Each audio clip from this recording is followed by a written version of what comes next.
Thank you all for being here this afternoon.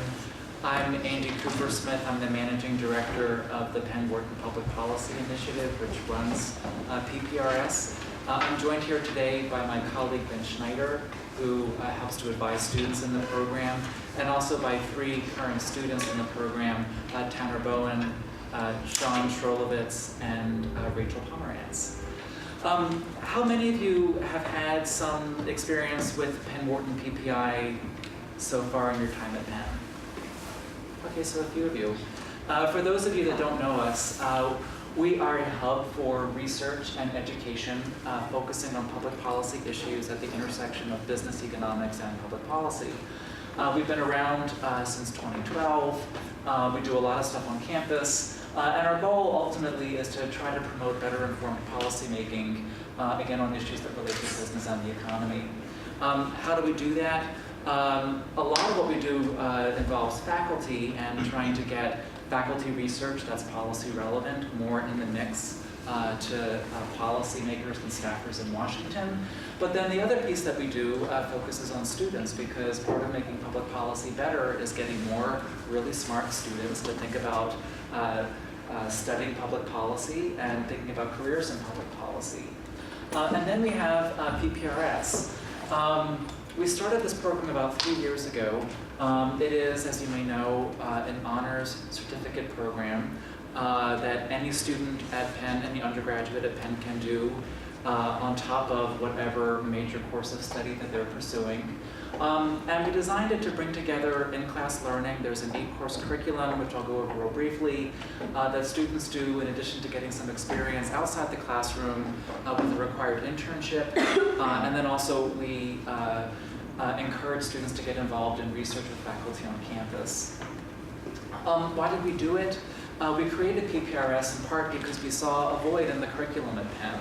Unlike some of Penn's peer institutions, Penn doesn't really have so much of an undergraduate major in public policy. We have the Fels Institute, which offers graduate programs in public policy, but we really didn't see the kind of general public policy curriculum that you might find at a school like Princeton or Stanford.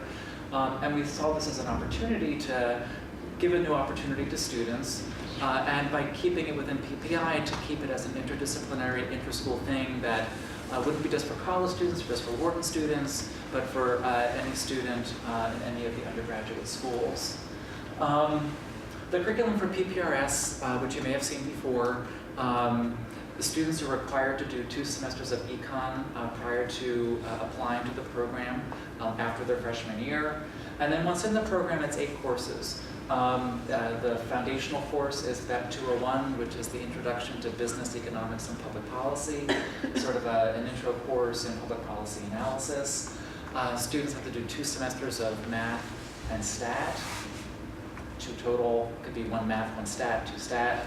1 political science course from among a choice of several that looks at the public policy making process from a political perspective. And then students choose 3 electives along a particular public policy track. There are lots of different tracks that students can choose from or can design one of their own in topics such as education policy, fiscal policy, trade policy, and the like. And then there's a capstone research subject, which is really meant to bring everything together. There is a required summer internship that students have to do related to public policy. It can be in Washington, it can be in Harrisburg, or it can be really in any location, as long as it's germane to public policy and in line with what you're studying in PPRS. And our hope for the capstone is that it will be an opportunity for students to dig deeply into some topic within their track in PPRS, and hopefully will draw on some of the experience they've gained through their required summer internship. And it's kind of like a mini thesis. I think students will be putting together papers of around 35 pages in length, dealing or based on original research using primary data. On top of the educational experience that PPRS offers, there are other perks I like to think of as being part of the program. One is that PPRS students get some priority for special events that we hold. when we have speakers that come to campus wherever possible, we try to get them to come and stay and have lunch or have dinner with students in the program. Priority for our program in DC, which is always oversubscribed, but students in PPRS are guaranteed a place in that program. And also just being part of a community of like-minded students. One thing that we found when we first started Penn Wharton PPI is that there were lots of students that were really interested in public policy but didn't really have kind of a home base for it or avenues for cultivating that interest. And we're looking to build PPRS as a home for students that are really energized to study public policy on top of their majors. So I just wanted to give a final couple of comments. One, the application for PPRS will go live at the end of the spring semester. It'll be due June 1st.